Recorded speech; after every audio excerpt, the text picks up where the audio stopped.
Hola a todos, bienvenidos al curso. Yo soy Pilar Quevedo, soy médica especializada en clínica médica y en nutrición clínica. Trabajo en el Centro 100 en Buenos Aires y en Diagnomed. Y para mí es un placer hablar de la pata clínica dentro de este equipo multi e interdisciplinario. Así que muchísimas gracias por inscribirse. La verdad que consideramos más que un éxito, un logro que haya tantos inscritos, tanta gente interesada en especializarse, en seguir profundizando conocimientos. Y de los que yo les voy a hablar, a ver si puedo pasar bien, ahí está, es de las indicaciones o el proceso de selección de los pacientes que son candidatos a la cirugía bariátrica y a la cirugía metabólica. Así que comienzo, ya son casi 600 los que están conectados y en honor del tiempo vamos a comenzar. Vamos a partir muy resumidamente de nuestra población, de nuestro grupo de pacientes. Estos pacientes que presentan obesidad, enfermedad. La obesidad no hace muchísimo tiempo que es considerada una enfermedad y tiene estos puntos que son extremadamente importantes que se tienen en consideración para después ver la selección, porque influye y mucho. Se trata de una enfermedad crónica donde la causa es multifactorial, con factores genéticos, factores epigenéticos y factores ambientales que intervienen tanto en su formación como en su manifestación clínica. Se caracteriza desde el punto de vista bioquímico y clínico por la presencia de una inflamación de bajo grado, esta inflamación sistémica que parte de un tejido adiposo enfermo, se traduce desde el punto de vista bioquímico con aumento de proteínas proinflamatorias, entre ellas la proteína C reactiva, la interleuquina 6 y el TNF-alfa, y así como también aumento de las células inmunitarias. Y este punto, que es lo que vamos a discutir en la selección de pacientes, que está definido por el índice de masa corporal, pero que en realidad desde el punto de vista clínico lo que lo define es el aumento de la adiposidad o el aumento del tejido adiposo. Y si bien estos son criterios que hacen al diagnóstico de la patología, la distribución o la localización es lo que va a condicionar el riesgo cardiovascular, es lo que nos va a nosotros anticiparnos si es un paciente desde el punto de vista metabólico más complejo o menos complejo. Esta localización o esta distribución del tejido adiposo que vemos acá en color blanco rosado en el centro, cuando se inflama o el tejido adiposo enfermo, es la piedra angular o es el punto inicial sobre los cuales vamos a trabajar, porque es de donde comienza toda la cascada inflamatoria que se va a asociar, para donde lo miren, hacia arriba a través de las citoquinas que les mencioné, insulinoresistencia, estados de compromiso, alteración del metabolismo glucídico y la diabetes. Hacia la derecha todo lo que tiene que ver con el aumento de las cargas mecánicas por aumento de la masa corporal y de la grasa corporal, la alteración en el perfil lipídico en estos pacientes, asociado a dislipemia, y en definitiva todo lo que es la síntesis aumentada o la actividad aumentada simpático-mimética, que en definitiva lo que va a condicionar que estos pacientes presenten mayor riesgo cardiovascular. Conforme progresa esta enfermedad, la severidad de la enfermedad, todos sabemos que los pacientes viven menos años y viven peor, que los años de vida saludable se comprometen significativamente, así como la expectativa de vida. Y esta reducción a la expectativa de vida y a los años de vida saludable están relacionados con lo que vemos acá en el cuadro final de la derecha abajo, con insuficiencia cardíaca, con enfermedad cerebrovascular y con enfermedad vascular. Es por eso que nosotros tenemos que identificar este riesgo relativo aumentado que tiene esta población a los cuales nosotros le vamos a ofrecer el tratamiento que a la fecha se considera como el más efectivo a largo plazo y el más efectivo en términos de mejoría y de resolución de enfermedades. Fíjense que estos grupos de pacientes, incluso separados por sexo, diabetes tipo 2, enfermedad coronaria o patología cardiovascular, cerebrovascular, el riesgo relativo del aumento, el aumento del riesgo relativo es muy significativo. Entonces, es por eso que nosotros necesitamos ofrecerle a este grupo de pacientes un tratamiento serio, un tratamiento que verdaderamente les mejore la calidad de vida. Entonces, cuando nosotros indiquemos el tratamiento quirúrgico de la obesidad y de las enfermedades asociadas, y cuando seleccionemos pacientes, nos vamos a enfocar en estos 5 puntos más llegar a una reducción de la mortalidad. Obviamente, nuestra prioridad o nuestro enfoque va a estar destinado a reducir el peso, a reducir el exceso de masa grasa, que es lo que define la obesidad. A los pacientes con obesidad que no tengan enfermedades asociadas, tratar de que no lleguen a desarrollarlas o prevenirlas. En aquellos que tienen las patologías ya instaladas, lograr resolver o mejorar, y de esta forma mejorar la expectativa de vida a través de una reducción de la mortalidad, y un dato no menor que es mejorar la calidad de vida que estos pacientes tienen y tienen muy comprometida. Desde el punto de vista histórico, la primera aproximación que se hizo con respecto a la indicación, a los criterios de selección, se basaron de lo que fue la declaración de consenso del Instituto de Salud de Estados Unidos, el Instituto Nacional de Salud de Estados Unidos, y la verdad que en el año 1991 fue donde se sentaron las bases de lo que eran los criterios iniciales o las indicaciones o los criterios de selección para cirugía bariátrica.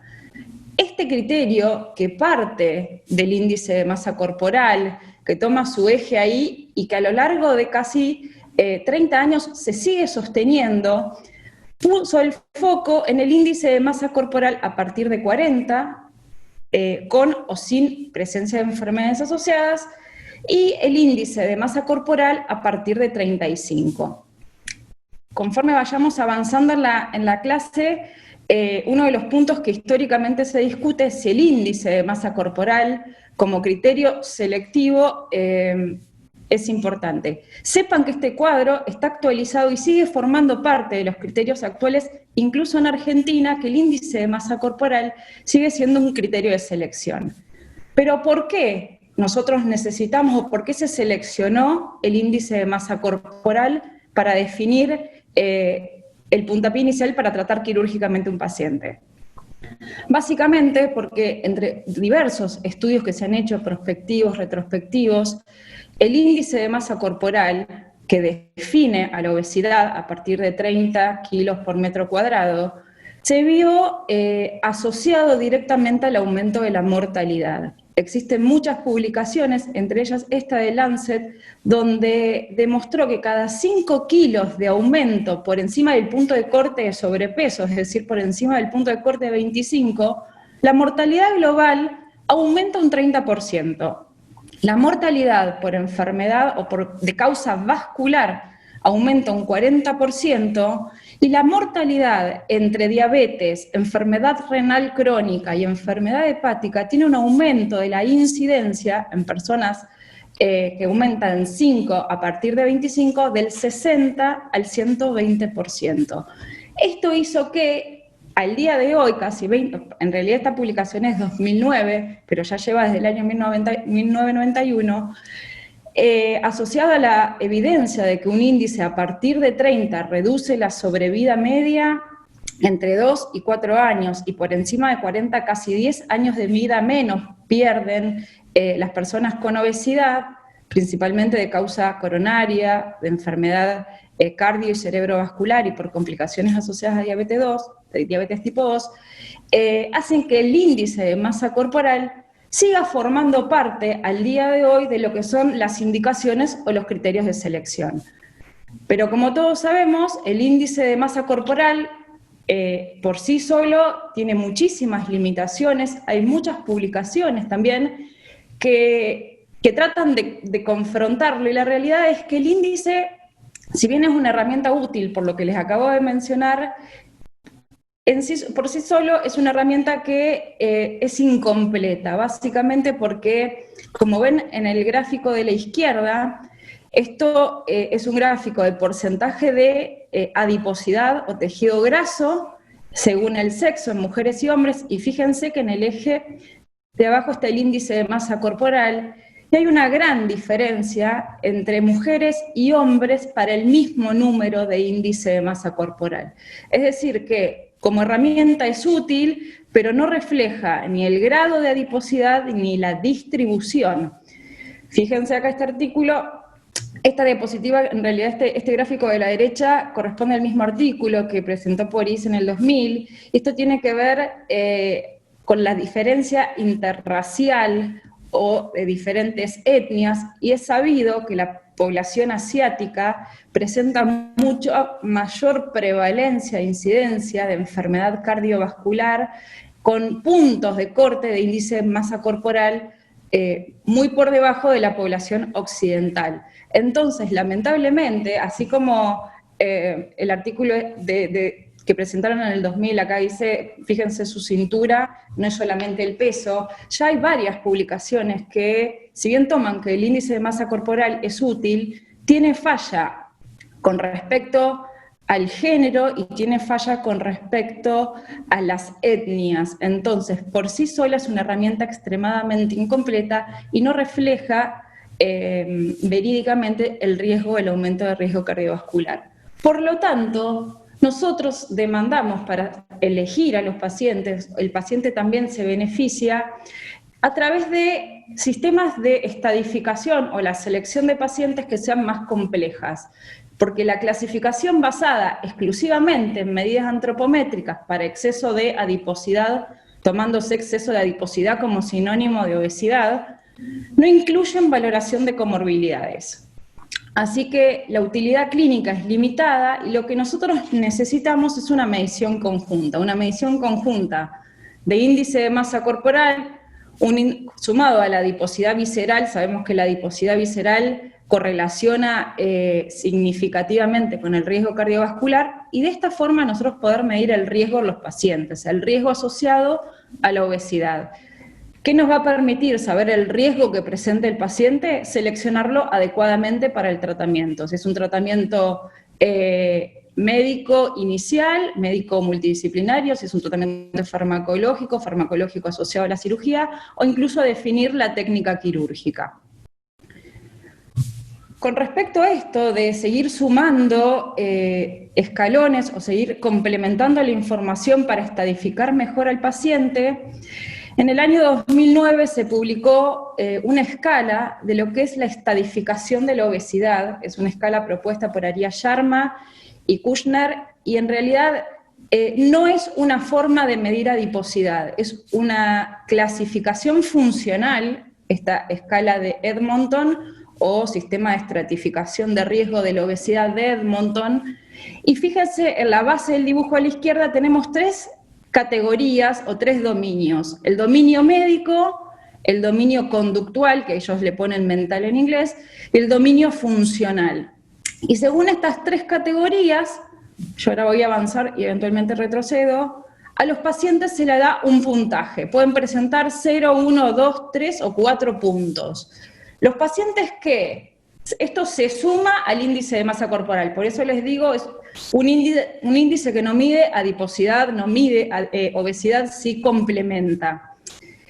El paciente que está dentro de 0 puntos o clasificación 0 no tiene riesgo aparente, es un paciente que ni alteraciones bioquímicas, ni síntomas físicos, ni síntomas psicopatológicos, y conforme empieza a aumentar la estadificación o el puntaje, en el puntaje 1 es la presencia de factores de riesgo subclínicos, es decir, las alteraciones bioquímicas incipientes que se derivan de la obesidad. A partir del punto de la escala del puntaje 2 ya comienza a haber prevalencia o enfermedad crónica establecida, finalmente para avanzar en los estadios de más gravedad, cuando hay daños de órganos o daños severos de órganos.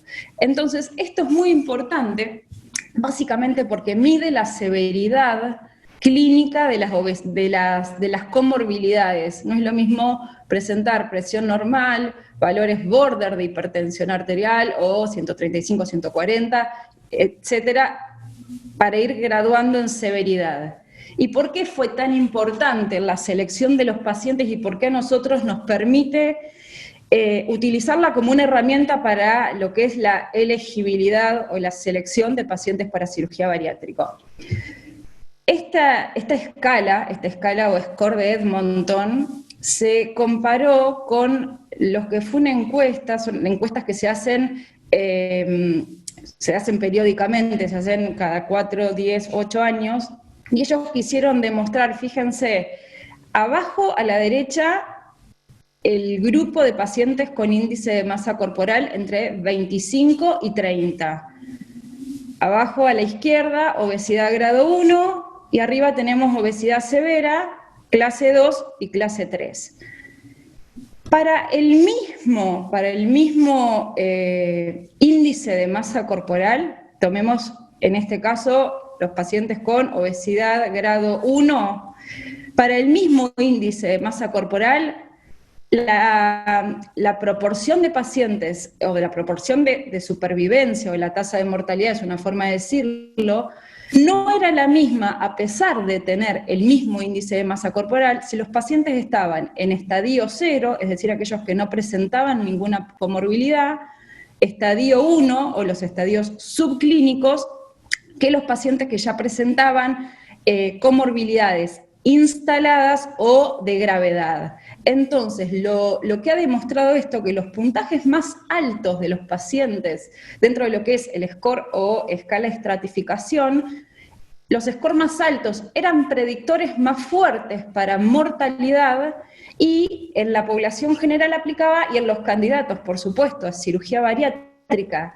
según índice de masa corporal, y era un predictor independiente. Entonces, estos pacientes que a igual índice de masa corporal pueden tener diferentes riesgos, son los que nosotros tendríamos que priorizar, por decirlo de alguna forma, o considerar como pacientes que les urge o tienen una demanda extra, sin poner el foco siempre en el histórico índice de masa corporal. Como ya les dije, es una herramienta que complementa, porque sola tampoco puede ser tomada, y sí se sabe que es un predictor de mortalidad.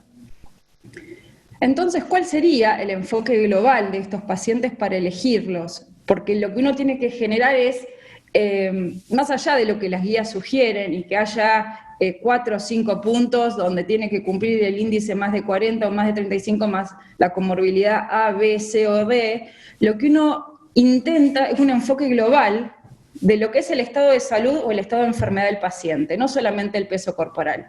Y la verdad que es lo que hacemos nosotros en la selección, en la evaluación clínica, en la evaluación multidisciplina, con el nutricionista, con el psicólogo y con el cirujano, y si eventualmente existiera en el equipo otras especialidades médicas o un profesor de educación física, todo suma para este enfoque global. Tener en cuenta composición corporal, índice de masa corporal, y si eventualmente pudiéramos, porcentaje de grasa que tiene este paciente. Extremadamente importante, ya lo dijimos, la distribución de la grasa para considerar el riesgo cardiovascular. Medir siempre circunferencia de cintura, siempre, porque es un marcador de grasa ectópica, de grasa metabólicamente activa o de adiposopatía.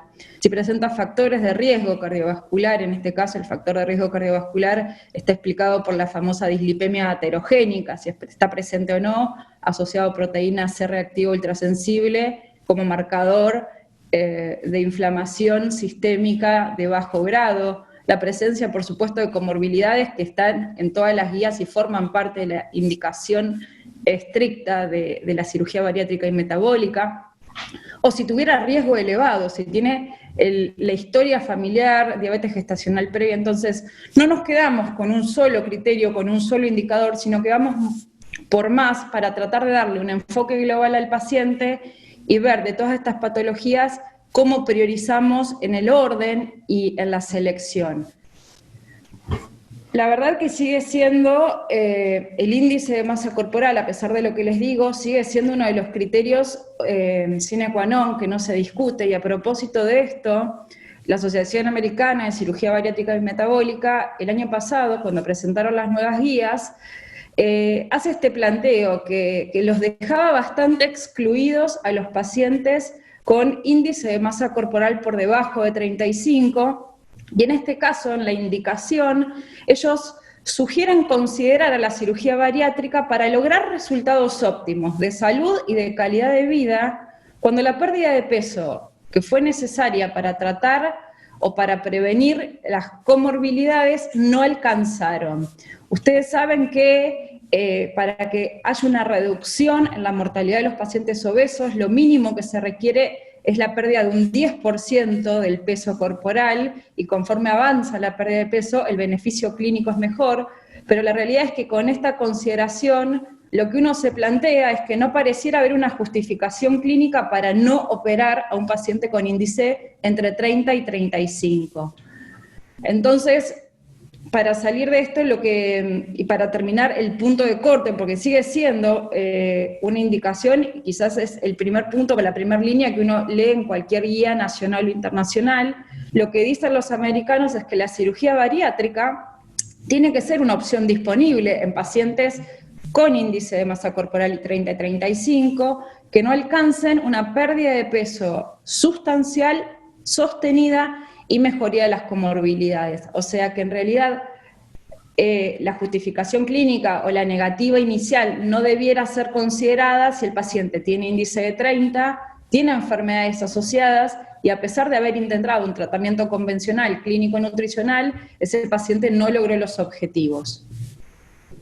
En Argentina existen numerosas guías, consensos para el tratamiento de la obesidad y para el tratamiento quirúrgico de la obesidad, y con respecto a este tema que sigue siendo cuestionado, que es la indicación y el índice de masa corporal, en Argentina sigue siendo un criterio básico de selección la incorporación del índice de masa corporal, y hace estas aclaraciones, o hicimos estas aclaraciones cuando se redactó el consenso.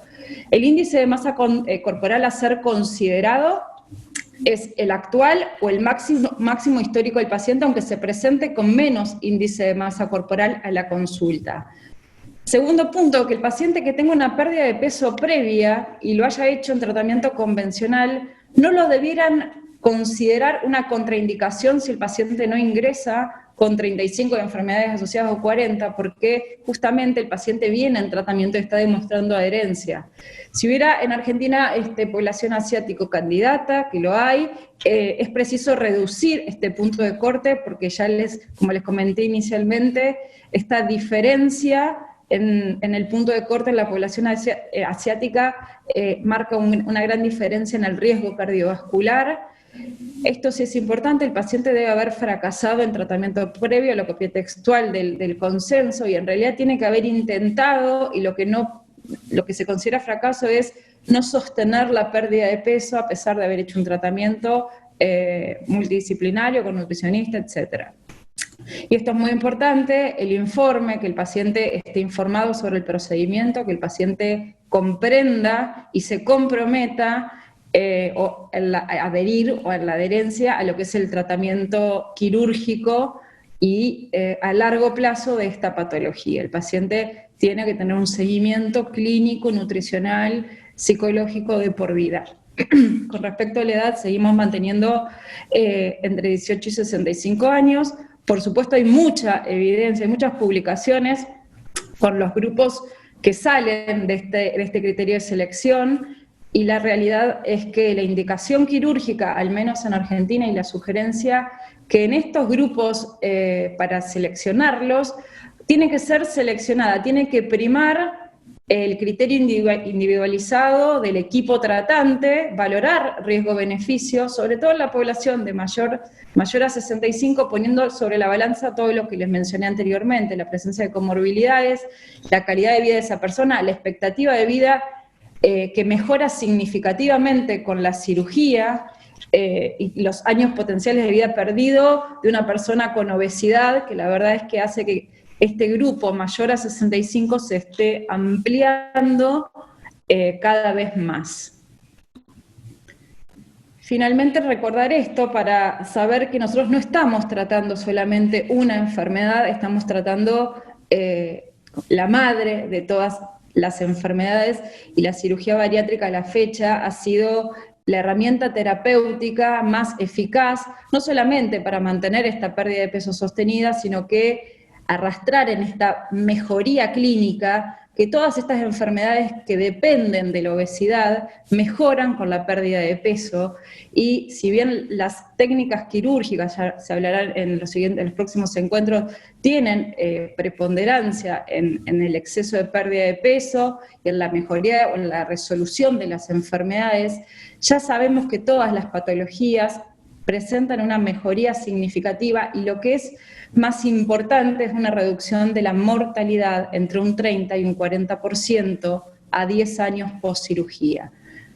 Con respecto a esto se va a profundizar más adelante, pero no quiero dejar de mencionar las indicaciones para cirugía metabólica, y esta publicación de Francesco Rubino de Es tiempo de pensar diferente a la diabetes fue a partir del primer summit en el 2007, de la primera reunión cumbre de un equipo multidisciplinario entre cirujanos, diabetólogos, endocrinólogos clínicos, etcétera, para proponer, en función del descubrimiento de la historia clínica de los pacientes obesos con diabetes que mejoraban, empezar a pensar en la cirugía metabólica, empezar a pensar esta intervención del tracto gastrointestinal para que mejore o para que remita la diabetes tipo 2, y donde la selección del paciente, el enfoque va a ser diferente, si bien son pacientes que pueden tener enfermedades asociadas,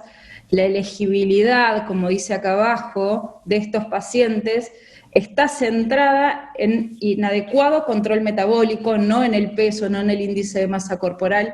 Acá el foco está puesto para elegir un paciente para cirugía metabólica en pacientes que estén tratados farmacológicamente desde un punto de vista óptimo, desde el tratamiento médico, y así y todo no logren alcanzar un buen control metabólico. Entonces esa es la población que se va a ver beneficiada.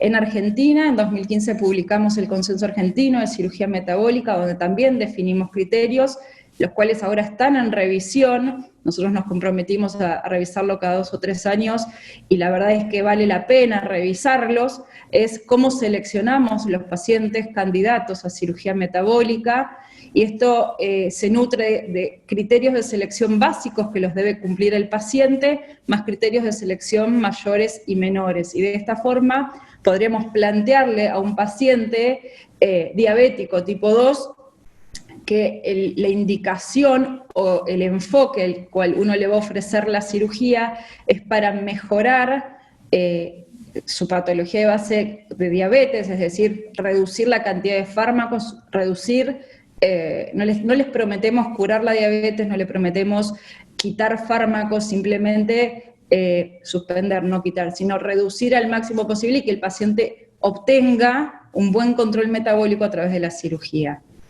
Finalmente, para concluir, siempre recordar que es una enfermedad crónica. Acá puse el efecto en realidad la comparativa de lo que es una enfermedad oncológica, porque así se plantearon los tratamientos neoadyuvantes en obesidad y en la selección. Fíjense que la estadificación de Edmonton apunta a lo mismo que son las estadificaciones de gravedad de insuficiencia cardíaca, un TNM de clasificación oncológica, es sumar criterios clínicos de gravedad para priorizar pacientes más enfermos, no más pesados. Y si el tratamiento tiene que ser progresivo o agresivo, creo que es una pregunta que uno se tiene que hacer, es si inicialmente le ofrece la herramienta terapéutica más efectiva o uno va escalonado, y la verdad es que el paciente va a pasar más tiempo y muchas veces no logra la meta de peso. Con eso finalizamos. Muchísimas gracias. Bueno, Pilar, la verdad, felicitaciones, una charla, pero de un nivel científico impresionante. Para nosotros, los que somos cirujanos, que somos medios burros, es espectacular para aprender. Así que el doctor Serra no, es cirujano, pero no es tan burro como yo. Pero está bueno, la verdad, clarísima, muy, muy clara. Bueno, En concordancia un poco con esta clase que es introductoria, yo traté de hacer una breve reseña de todo lo que es el tratamiento nutricional en cirugía bariátrica, si bien enfoco en lo que es la preparación nutricional. Vamos a hacer al final una breve reseña de lo que serían las etapas una vez el paciente operado.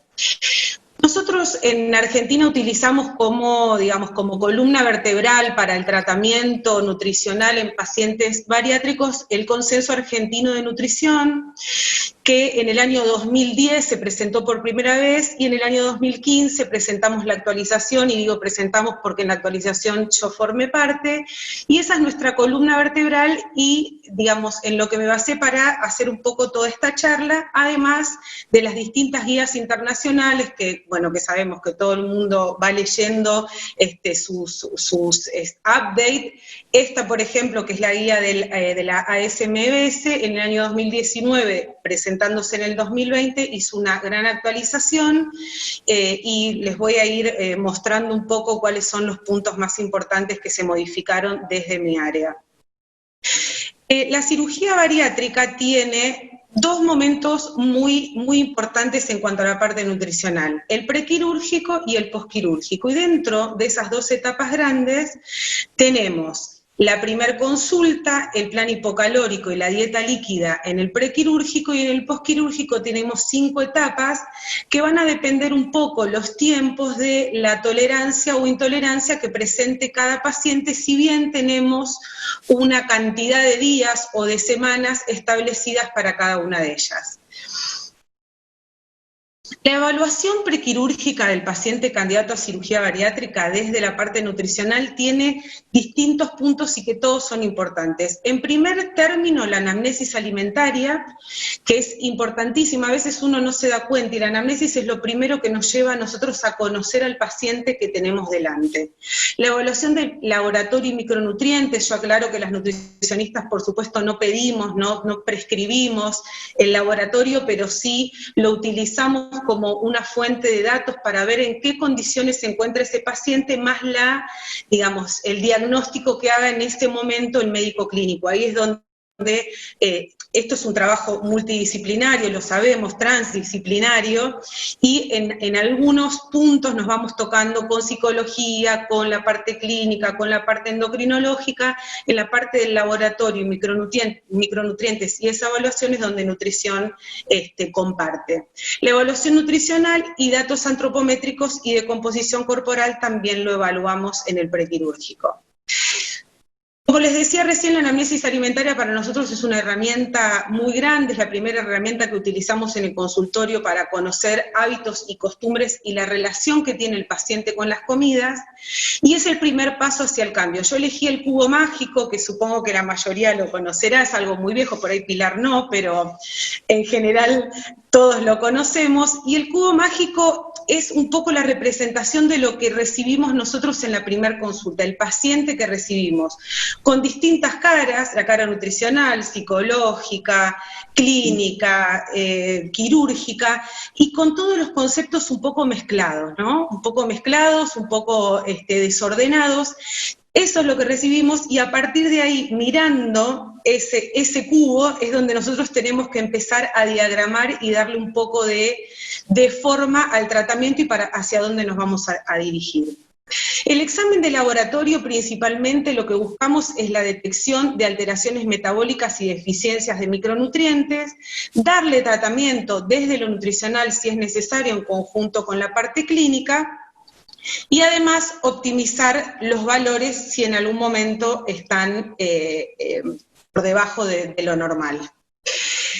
El examen de micronutrientes sugeridos son varios, no me voy a parar en cada uno, pero la lista que se pide generalmente contempla vitamina B1, el ácido fólico, vitamina B12, vitamina A, vitamina D, hierro y zinc.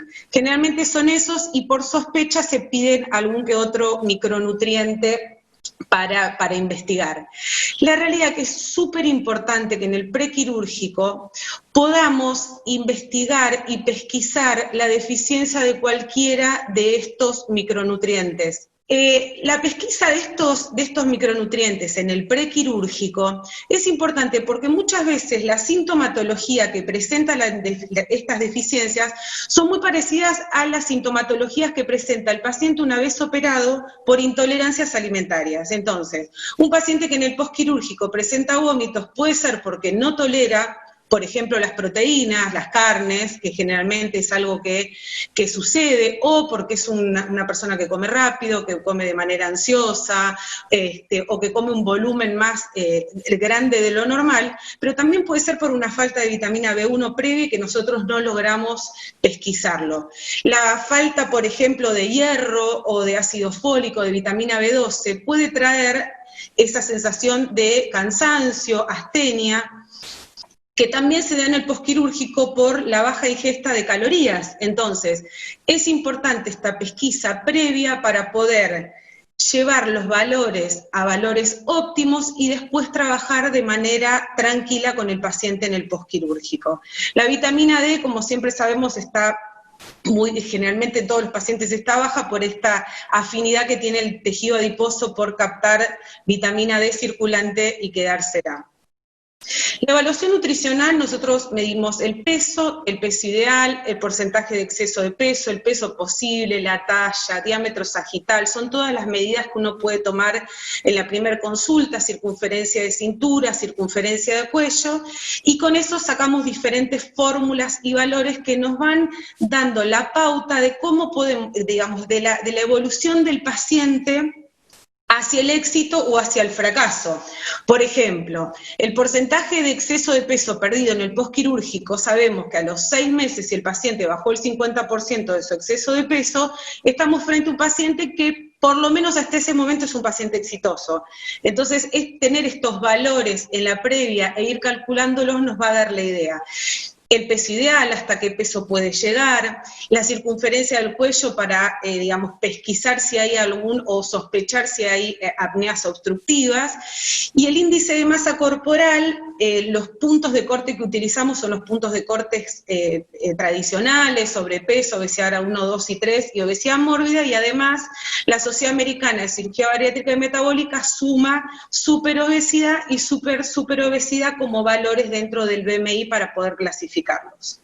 Y la composición corporal también se puede llegar a evaluar.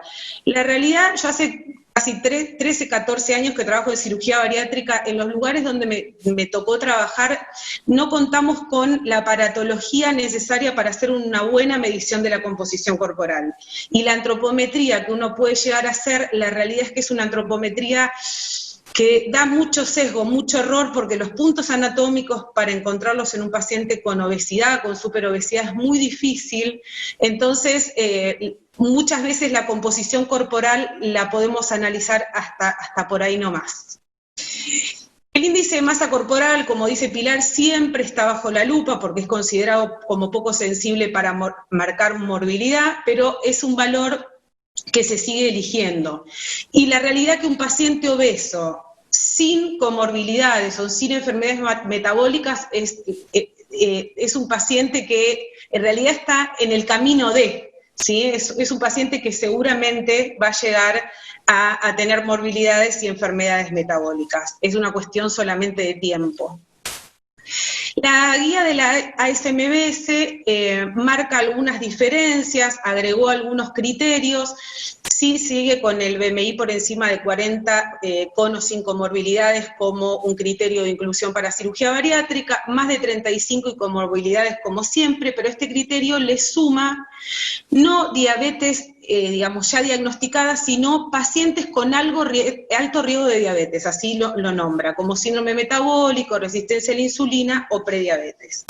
Y lo que decía Pilar en la charla anterior, que también sugiere ajustar el índice de masa corporal por etnia, porque, por ejemplo, los asiáticos con un BMI de 25 ya marcan obesidad, y nosotros con 25 recién estamos indicando que el paciente tiene sobrepeso. Entonces, el ajuste por etnia es algo que se sugiere fuertemente. Después los pacientes pasan de esa primer consulta y de recabar los datos, que la realidad es que esos datos, si bien es fuerte la pesquisa en la primer consulta, la anamnesis se va llenando de datos y se va fortaleciendo y va creciendo a medida que uno va haciendo los distintos controles. Pasamos a lo que sería el plan hipocalórico. También en la primer consulta el paciente se lleva ciertas sugerencias, pero, digamos, el plan hipocalórico lo armamos un poquitito más adelante, porque es muy difícil un paciente que viene muy, pero muy cansado de hacer tratamientos y probar con distintas dietas, desde la primer consulta que ya se lleve un plan bien organizado. Se empieza por anamnesis a ver la cantidad de calorías que consume, se pueden empezar a dar ciertas directivas, ciertos consejos, y después se arma el plan hipocalórico. El objetivo es optimizar el status quo del paciente candidato a la cirugía. La pérdida de peso que nosotros pedimos preoperatoria está asociada siempre o particularmente a disminuir el tamaño hepático, a bajar el tejido adiposo visceral, disminuir las apneas, todo lo que tiene que ver con el momento adentro del quirófano, intraquirófano y posterior. Facilitar la técnica quirúrgica, disminuir las horas de anestesia, menor riesgo de complicaciones, el cirujano opera con campos operatorios con mejor exposición. Y después viene la discusión de la pérdida de peso preoperatoria, si sería un factor indicador de mayor éxito en el posquirúrgico. Ahora lo vamos a ver. Además, el plan hipocalórico nos permite a nosotros, control a control, saber si el paciente está modificando o no los consejos, ¿no?, que uno le va dando en los distintos controles. Si modificó el estilo de vida, si empezó a hacer actividad física, si le sugerimos alguna técnica de cocción, si la empezó a hacer, los horarios de alimentación, si era un paciente que salteaba mucho las comidas, que era desordenado, si por lo menos empezó a ordenar algo. Yo siempre le digo a los pacientes, porque en la primera consulta, cuando uno le pregunta, bueno, contame más o menos cómo te estás alimentando. Bueno, yo me levanto y no desayuno. Entonces, eso el 90% de los pacientes, el paciente obeso generalmente no desayuna. Entonces yo le digo, bueno, si para la próxima consulta solamente pudiste incluirme de manera natural desayunos, ya es un montón, ¿sí? A veces solamente ponerle objetivos chiquititos sirve un montón. También nos permite monitorear y reestructurar los hábitos alimentarios, trastornos de la alimentación, el binge eating disorder, el craving, el snacking, que es muy lindo en inglés, pero es el picoteo, el comer por ansiedad, el comedor de grandes volúmenes, y aquel que tiene cualquier trastorno de la alimentación, que es mucho más frecuente de lo que uno cree. Y también nos permite, con el área psicológica, ir diseñando intervenciones o herramientas útiles para el cambio de hábito. Tal vez algo de, si el paciente, por ejemplo, es muy ansioso, si no toma en cuenta la cantidad de alimento que está comiendo, o si come muy distraído, por ejemplo, alguna técnica de mindfulness, o de terapia cognitiva conductual, y ahí ir tocándonos, como dije en su momento con la parte clínica, ir un poco ahí trabajando con el área sí. Ahora, la pérdida de peso como factor predictor de pérdida de peso en el postquirúrgico, y esto la realidad es que siempre está en discusión. Este estudio que yo presento acá es un estudio que se hizo acá en Argentina, se evaluaron 2.400 pacientes y se los dividió en 3 grupos. Un grupo de pacientes con un descenso de peso prequirúrgico menor al 5%, del 5 al 10 y mayor al 10. En este caso particular, este estudio como resultado arroja que el grupo que mayor pérdida de peso tuvo, mayor al 10%, tuvo una diferencia significativa con respecto a los demás. Ahora, el planteo es si es el peso en sí mismo, o sea, el éxito después del año o durante el año de descenso postquirúrgico, si tiene que ver con esa cantidad de kilos que el paciente baja en el prequirúrgico, si tiene que ver con otras cosas. Entonces, la pérdida de peso no está relacionada directamente con la pérdida, o sea, la pérdida no está relacionada con la pérdida posterior, pero sí puede inferir que quien mejor cumple con las pautas previas tendría mejor evolución y adherencia en el postquirúrgico. Sí. No, se te había trabado. ¿Ahora se escucha? Bien. La pérdida de peso en el prequirúrgico, en el posquirúrgico, está relacionada con la pérdida de peso pero por todo lo que tiene que ver con la adherencia al tratamiento. Si adhiere, si viene a los controles, si concurre a los grupos, si cumple con las consultas pactadas, si se pacta actividad física y la sostiene en el tiempo. No tiene que ver con la cantidad de kilos que baje o cuán exigente sea el tratamiento previo para que después el resultado en el posquirúrgico sea positivo. El descenso de peso sugerido es del 8% del peso inicial o 5 a 10% del exceso de peso. En la práctica, la realidad es que nosotros a los pacientes les hacemos bajar el 10% del peso inicial a pacientes que tienen hasta la clasificación de obesidad mórbida. Y cuando el paciente supera esos valores, generalmente se les pide un poquito más, entre el 15 a 20% del peso ideal. ¿Cuánto tiempo antes? De 6 a 12 semanas antes de la cirugía. Ahora, la realidad es que el cumplimiento de ese 10% del peso que se les pide tiene que ser previo a la dieta líquida. Cuando nosotros empezamos con la dieta líquida, el paciente se pesa y ese 10% del peso tuvo que haberlo bajado, o es por lo menos lo que le pedimos. Con respecto a este plan hipocalórico en el pre, siempre está la discusión si se da una dieta, una low calorie o una very low calorie diet. Este estudio es un estudio que está muy bueno, es una revisión sistemática donde se ven los efectos de las dietas muy bajas en calorías en el prequirúrgico.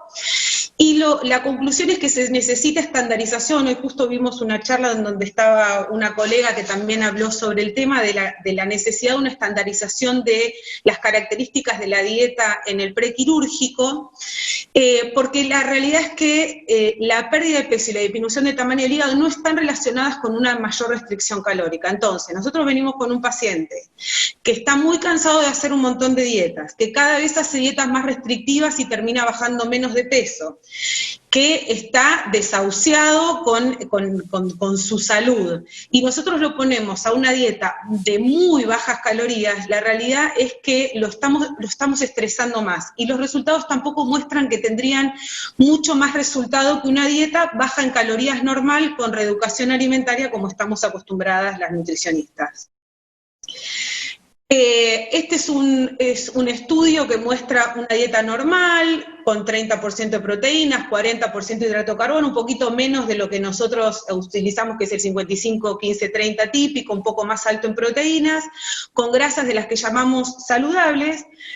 Toda esta distribución, ¿sí? Estos porcentajes, que son dietas que producen bastante saciedad, que no son dietas muy restringidas en cuanto a las calorías, tienen el mismo efecto que nosotros estamos buscando de disminución del síndrome metabólico, o sea, disminución del colesterol, triglicéridos, resistencia a la insulina. Entonces no tiene sentido poner al paciente en dietas de muy bajas calorías, salvo cuando lleguemos a la dieta líquida, que ahí sí no nos va a quedar otra, porque la dieta líquida es una dieta de muy bajas calorías.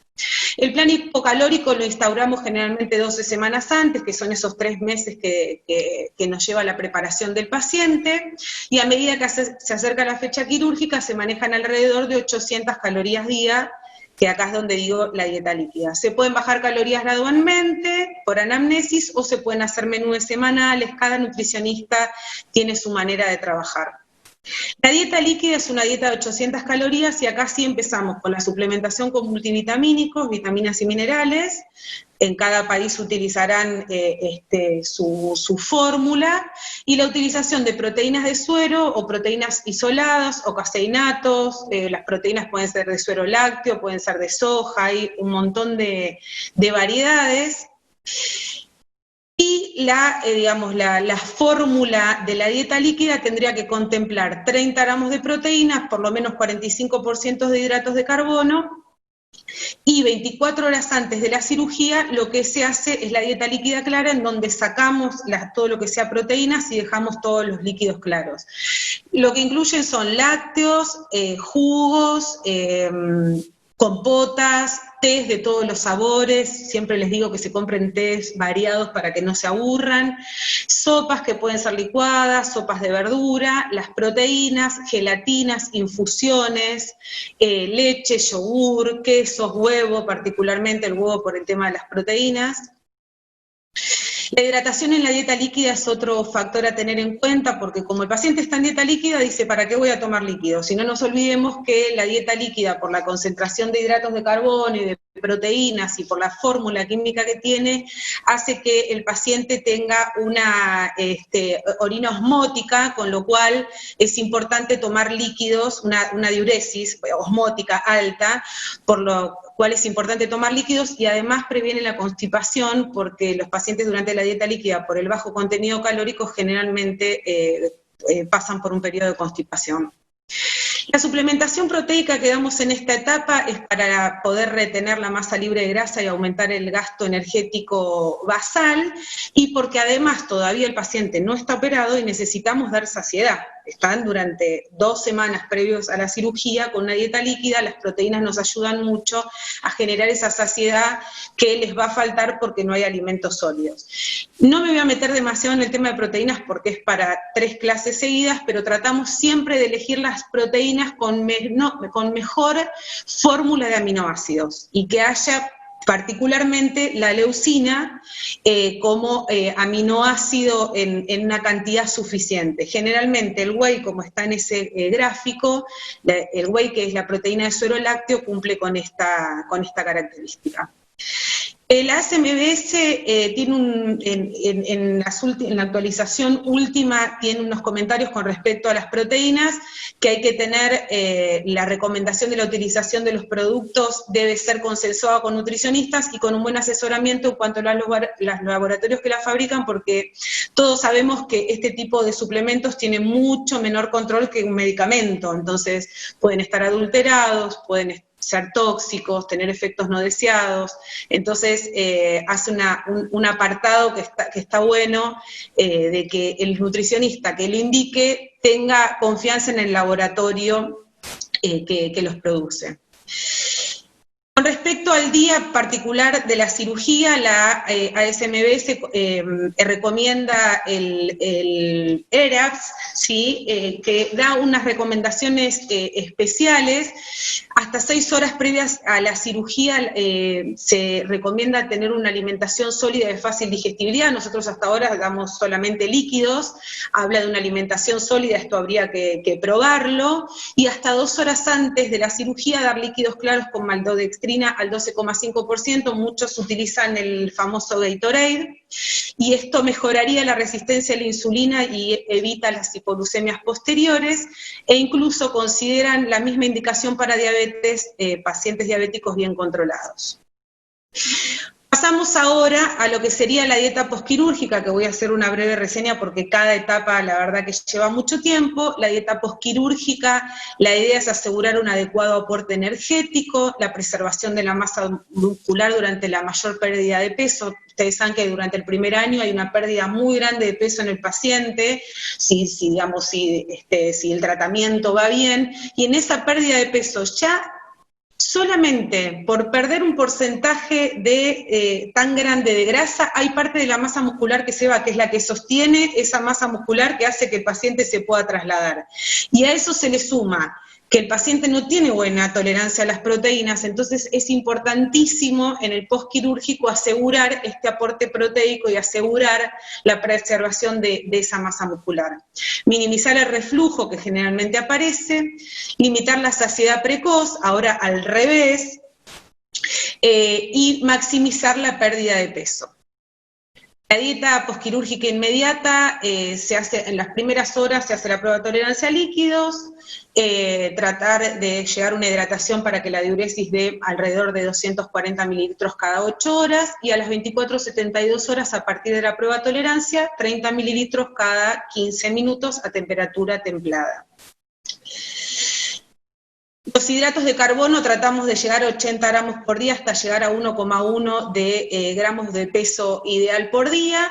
con proteínas derivadas de la leche, el huevo y de la soja, proteínas concentradas derivadas del colágeno, compuestos de aminoácidos, bueno, en fin, todas las herramientas que podamos tener a mano para cumplir con la dosis proteica. Los hidratos de carbono al principio tratamos de cubrir de 90 a 100 gramos de hidratos de carbono por día. Siempre digo tratamos de cubrir porque sabemos que la capacidad gástrica del paciente operado tiene cierta medida, pero en cada paciente va cambiando. Y de 100 a 130 gramos por día luego del año postcirugía. Ojo con este grupo porque es el que generalmente produce dumping, entonces hay que ir probando. Las grasas 20 gramos por día, una de las consideraciones es que, bueno, obviamente lentifican el vaciado gástrico, así que hay que tenerlo en cuenta, y que además, si están en exceso, aunque sean grasas saludables, limitan el descenso de peso. Tratamos de que las fuentes de grasas sean vegetales, fuentes de aminoácidos esenciales y de vitaminas liposolubles. La fibra, primero elegimos una fibra soluble sobre la insoluble para que tenga mejor tolerancia intestinal, y a medida que se mejore el vaciamiento, porque también, digamos, la insoluble tiene un vaciamiento gástrico más lento, aumentamos la cantidad diaria de 20 a 25 gramos. El alcohol tratamos de insistirle al paciente con que no tome, de por sí, porque es alcohol, por supuesto, pero disminuye la absorción de vitaminas, y porque al disminuir la superficie gástrica, disminuye la enzima alcohol deshidrogenasa y tiene un efecto de hepatotoxicidad mucho más rápido. Finalmente, esta es la gráfica de alimentación saludable que se le da a los pacientes una vez que llegamos a lo que es la alimentación general o el plan de alimentación general. Es la gráfica argentina.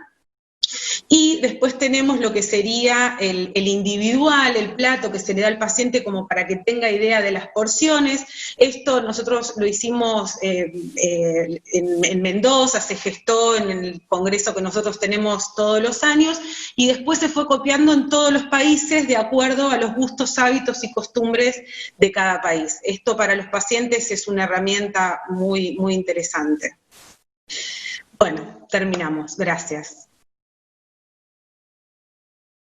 Bueno, Mariana, felicitaciones, la verdad, excelente tu charla.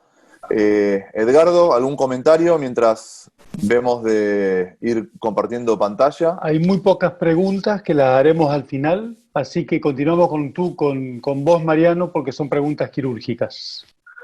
Bárbaro. Bueno, yo les voy a hablar un poco, una breve introducción de lo que es la cirugía bariátrica, básicamente cómo trabajamos nosotros en equipo, y recuerden que esto es un curso de 9 clases, ahora ya nos quedan 8 y los 20 minutos míos, y vamos a ir desarrollando durante el resto de estos 9 eventos cada tema en especial. Vamos a ver un poco de la organización del equipo, de cómo nosotros trabajamos, el flujo de trabajo, algo de cómo nosotros preparamos a los pacientes en el prequirúrgico, en lo quirúrgico en sí, las reuniones periódicas para pacientes que realizamos. Les voy a mostrar 2 clips cortitos de las cirugías, las 2 cirugías más importantes que nosotros realizamos como equipo, la parte académica y algunas consideraciones finales. Siempre con Edgardo, nosotros nos gusta mucho viajar. Hoy por hoy, lamentablemente, con el tema del COVID es un poco difícil la situación, pero Edgardo se formó en cirugía bariátrica con el doctor Chaux en Colombia, una persona muy, pero muy formada y que realiza una cantidad de procedimientos, sobre todo bypass gástrico, con un número increíble. Yo tuve la suerte de formarme con el doctor Michel Gagné, que es el que inventó la manga gástrica en Nueva York y después en Miami, ambos en Estados Unidos. Y el doctor Almino Ramos, que también es otro de los directores del curso, no necesita presentación, es el que inventó el bypass gástrico simplificado y, aparte de siempre acompañarnos en todo lo académico, a Edgardo y a mí, es un gran amigo con el cual compartimos muchas, pero muchas cosas alrededor del mundo. Como el curso ustedes han visto en el título, dice interactivo, hoy vamos a hacer algunas preguntas básicamente para conocernos un poco más en todos estos 9 eventos que vamos a estar juntos y sobre todo para probar el sistema. Así que, Eugenia, me gustaría que veamos la posibilidad de cómo van a votar los 900 participantes que tenemos en este momento. Y la pregunta que les voy a hacer es, ¿cuál es la especialidad de ustedes? 1, si son cirujanos bariátricos ya especialistas. 2, si son cirujanos generales. 3, si son residentes de cualquier especialidad. 4, si son especialistas en clínica médica o en clínica médica u otra especialidad. 5, licenciados en nutrición. 6, licenciados en instrumentación. Y 7, si son alumnos de medicina.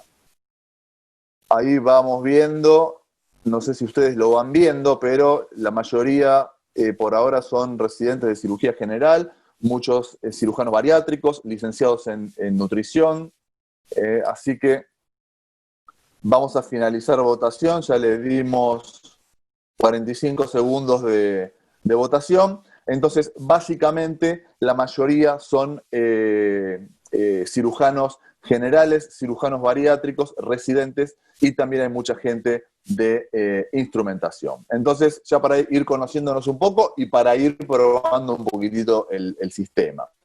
Como les estuvo hablando Pilar y Mariana en las charlas previas, sabemos que la obesidad hoy por hoy es una pandemia, tenemos un enorme número de obesidad por todo el mundo, y nuestro país, en este caso Argentina, pero vean los países en rojo, que son muchísimos alrededor del mundo, presentan más de 25% de obesidad, y como les decía, tanto Mariana como Pilar, esto no solo es obesidad, sino que el riesgo relativo de diabetes tipo 2, hipertensión y enfermedades coronarias aumentan en forma exponencial a medida que aumenta el índice de masa corporal de los pacientes. Tenemos distintos procedimientos para realizar la cirugía bariátrica. Uno es el que tenemos acá a la izquierda, que es la manga gástrica. Hoy por hoy es el procedimiento bariátrico primario más realizado en el mundo. Más del 54% de todos los procedimientos son manga gástrica. El gold estándar, que sigue siendo para nosotros el bypass gástrico, descrito ya hace más de 40 años y que hoy por hoy se sigue utilizando muchísimo. La banda gástrica, que esto es lo que se llamaba cinturón gástrico, hoy por hoy casi que está en desuso, y lo que es el bypass gástrico de una sola anastomosis. No vamos a dar mucho detalle de cada una de las técnicas, lo vamos a ir haciendo alrededor del curso. Así es como trabajamos nosotros, con centros en Corrientes, Posadas, en Oberá, en Formosa, en Barrio Norte y en Ramos Mejía, que es la zona oeste del Gran Buenos Aires, cada lugar con un coordinador local y con un equipo de trabajo que trabajamos todos de la misma forma, como podemos observar y como les voy a ir mostrando más adelante. Esto es como los lugares donde nosotros atendemos. Siempre procuramos que las salas de espera sean cómodas, accesibles para los pacientes y que tengan, por supuesto, como ven acá, asientos que permitan un buen aguante, digamos, del sobrepeso, porque tenemos pacientes que tienen mucha obesidad, y que el lugar sea un lugar confortable y cómodo para que el paciente se sienta que está en su lugar. Contamos también con turnos online, aparte de todo lo que es los llamados telefónicos, nos parece que es muy importante, y hoy por hoy todo lo que es el COVID nos ha acelerado para que todo lo que sea digital se pueda ir desarrollando y aplicando cada vez más. Por lo tanto, creemos que hoy por hoy los turnos online y las consultas online son muy, pero muy importantes. Este es el flujo de cómo nosotros tratamos a nuestros pacientes. Generalmente el paciente va a consultar por su cirugía de la obesidad, lo podemos atender nosotros los cirujanos o los nutricionistas, tanto Mariana, Marianela como Pilar. Generalmente cuando uno ya indica la cirugía al paciente, le va a solicitar todos estos estudios luego de una evaluación por el equipo de salud mental, que lo tenemos a Emilio Hidalgo en Corrientes, a Martín Hageman en Buenos Aires. Entonces, esto es esencial. Como les decía Mariana en el comienzo, el tratamiento y el abordaje multidisciplinario de estos pacientes es esencial para finalmente tener éxito con la cirugía. Entonces, le pedimos todos los estudios prequirúrgicos, que ahora se los voy a adelantar y a detallar más adelante, con una evaluación por el anestesiólogo, y cuando el paciente está en condiciones, se programa para la cirugía. Como les decía Mariana, ¿qué le vamos a exigir nosotros a todo paciente que llega y tiene indicación de cirugía bariátrica? Un descenso de 10 o más del porcentaje de peso, porque esto, como también les comentaba Mariana, nos hace que todo lo que es la grasa intraabdominal, todo lo que es el lóbulo hepático izquierdo, disminuya de tamaño, y esto hace que la parte quirúrgica intraoperatoria sea más simple, y esto hace que el paciente tenga menos complicaciones luego en el postoperatorio. A los pacientes le vamos a pedir una seriada de esófago gastroduodenal, sobre todo si son pacientes que tienen antecedentes de reflujo, por supuesto una radiografía de tórax, de frente y de perfil para la evaluación prequirúrgica, un laboratorio completo, absolutamente con todo lo que podemos observar acá, un examen funcional respiratorio de mucha importancia en el paciente obeso, una endoscopía digestiva alta que se lo pedimos de rutina a todos los pacientes, una ecografía hepatobiliopancreática y abdominal para poder observar el hígado del paciente, el tamaño, la adiposidad del hígado y ver si tiene o no patología vesicular, y finalmente el electro y riesgo quirúrgico. Una vez que el paciente nos trae todo esto, el equipo de salud mental lo aprobó, le hizo un estudio que está todo bien en la parte de salud mental. Las chicas, Mariana y todas las chicas de nutrición, vieron que bajó de peso y médicamente, clínicamente el paciente está en condiciones, se agenda para la cirugía. Y siguiendo el tema de la votación, Euge, vamos a preguntar a ver si en los equipos donde trabajan ustedes o de los que hayan participado, si piden endoscopía de rutina. La opción 1 es sí y la opción 2 es no.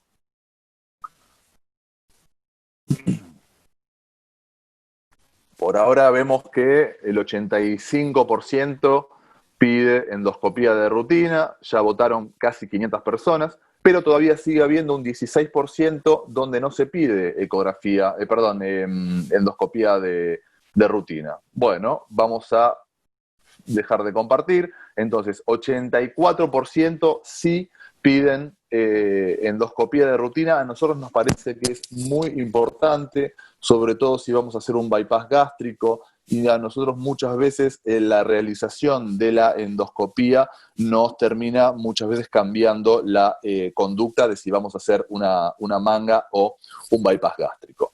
Todos los pacientes nuestros se van con información completa de cada una de las ventajas y desventajas de cada uno de los procedimientos desde el primer día, y cómo va a ser su estadía, digamos, con nosotros. Le damos también el nombre de cada uno de los integrantes del grupo. Al principio le dábamos solamente el celular de los cirujanos por si había algún tipo de complicación. Hoy por hoy el teléfono celular de todo el equipo lo tienen todos los pacientes, y esto nos parece de suma importancia, sobre todo en los pacientes que están en el postoperatorio inmediato o cercano, porque si hay algún tipo de inconveniente, llaman a quien llaman, a alguien siempre van a encontrar, y cuando hay algún tipo de complicación, se prenden las alarmas de todo el equipo, y está no solo el equipo quirúrgico, sino todo el equipo de salud mental, nutrición, clínica y obviamente los cirujanos, alerta para tratar de diagnosticar una posible complicación del paciente. Creemos que es esencial, en caso de que haya algún tipo de complicación, que ésta sea tratada lo más tempranamente posible. Nosotros lo que hacemos en el grupo son reuniones de grupo con los pacientes. Esto nos parece que es muy, pero muy importante, porque nosotros les podemos explicar a los pacientes técnicamente qué es lo que le vamos a hacer, qué estudio le vamos a pedir, qué le va a pasar en el intraoperatorio, en el posoperatorio, a los 5 años, etcétera. Pero en estas reuniones de grupo, lo que nosotros logramos es que los pacientes tengan interacción entre sí. Los pacientes nuevos que vienen con mucho miedo hablan con los pacientes que se operaron quizá hace una semana y todavía vienen a las reuniones con los drenajes, pacientes que se operaron hace meses y pacientes que se operaron hace años. Entonces, esto le da confianza y los pacientes escuchan de los propios pacientes ya operados, que ya tienen experiencia con el equipo, cómo trabajamos nosotros como equipo. Es distinto decirles uno cómo trabaja como equipo y es totalmente diferente cómo ellos lo absorben cuando los mismos pacientes que ya tuvieron su cirugía se los comentan.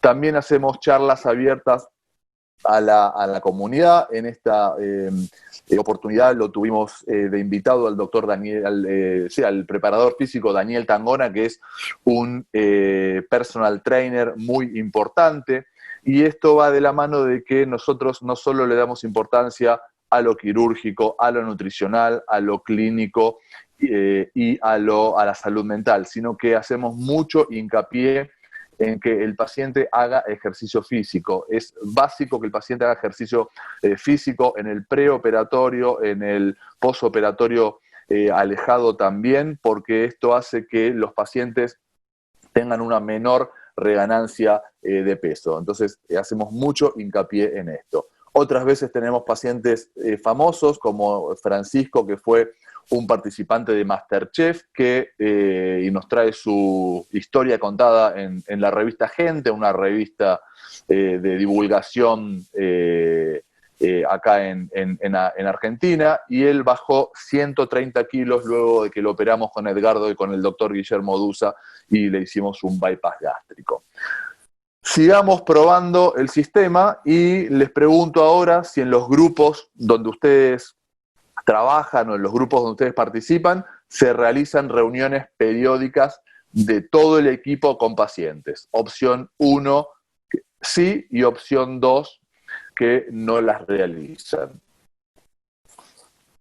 Funciona bastante bien este sistema de votación. Yo creo que va a estar muy, pero muy bueno cuando lo hagamos con casos clínicos en el transcurso de estos 9 eventos que vamos a estar juntos.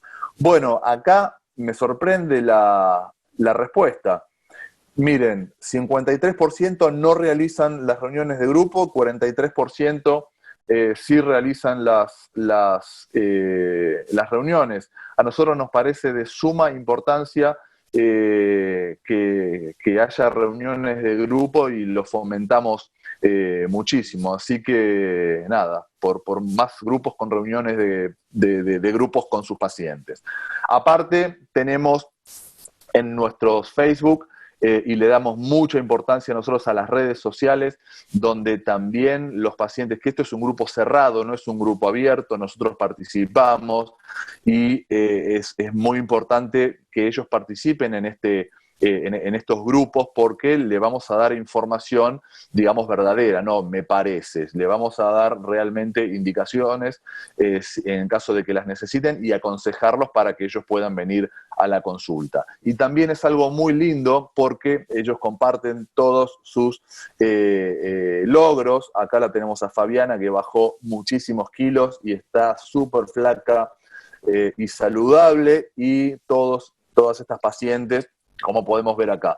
Esto a nosotros nos llena, la verdad, de orgullo, y ver los logros de los pacientes y que con el correr de los años lo publiquen nos hace muy, muy bien para todos. Y aprovechamos este grupo de las redes sociales también para ir publicitando las próximas reuniones de grupo. ahora como estamos en el medio de esta maldita pandemia, la próxima reunión de grupos vamos a hacer un vivo en Instagram el día 22, lo vamos a hacer más temprano, es un miércoles que va a interferir, no va a interferir, es el mismo día que este evento, así que ese miércoles durante el mediodía vamos a hacer la reunión de grupo. Es así que tanto fomentamos el ejercicio físico que en las redes sociales ponemos a nosotros mismos, todo el equipo, Pilar, Mariana, Martín, en este caso Guille y yo, haciendo ejercicio en el medio de la cuarentena, y eso nos parece que está bueno para motivar a los pacientes.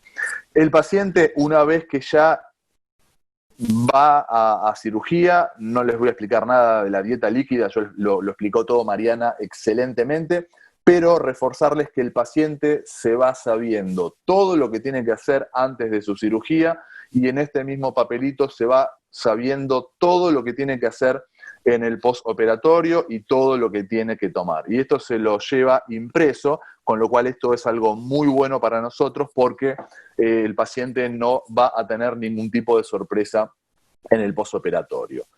Y hablando de suplementación, obviamente yo no les voy a hablar de eso porque ya les habló Mariana. Siguiente pregunta. En los grupos donde ustedes trabajan o participan, ¿todos los pacientes, ya sea manga o bypass, se suplementan todos?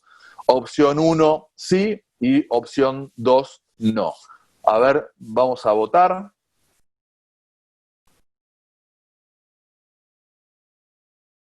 Vamos viendo que más del 80% de los pacientes, todos tienen suplementación.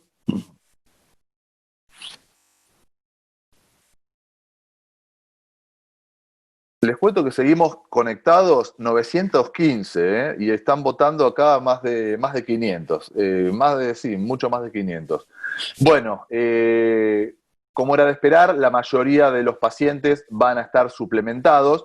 Este 20% casi que no se suplementan nos preocupa un poquito porque nosotros creemos que todos los pacientes tienen que tener suplementación de por vida con todo lo que les explicó Mariana. En la parte quirúrgica, este es el equipo quirúrgico, acá la tenemos a Silvina, nuestra anestesióloga en Buenos Aires, y básicamente nosotros los dos procedimientos que mayoritariamente realizamos son el bypass gástrico, acá un ejemplo de un paciente súper obeso. El bypass gástrico que realizamos es el bypass gástrico simplificado. El bypass gástrico simplificado lo desarrolló y lo describió el doctor Almino Ramos, director de este curso, con lo cual hoy por hoy, yo en el día de hoy no les voy a hablar de mucho detalle, voy a ir adelantando el video, pero en el bypass lo que nosotros realizamos es todo el pouch gástrico, como pueden observar ahí. Acá vemos una suturadora de 60 azul, colocamos la sonda calibradora y se realiza un pouch gástrico pequeño de aproximadamente 50 mililitros y luego se abre todo el epiplón, se busca el asa fija, se realiza la apertura del yeyuno. Esto se los voy pasando hoy rápido porque después vamos a tener el módulo específico de bypass gástrico y el módulo específico de manga gástrica.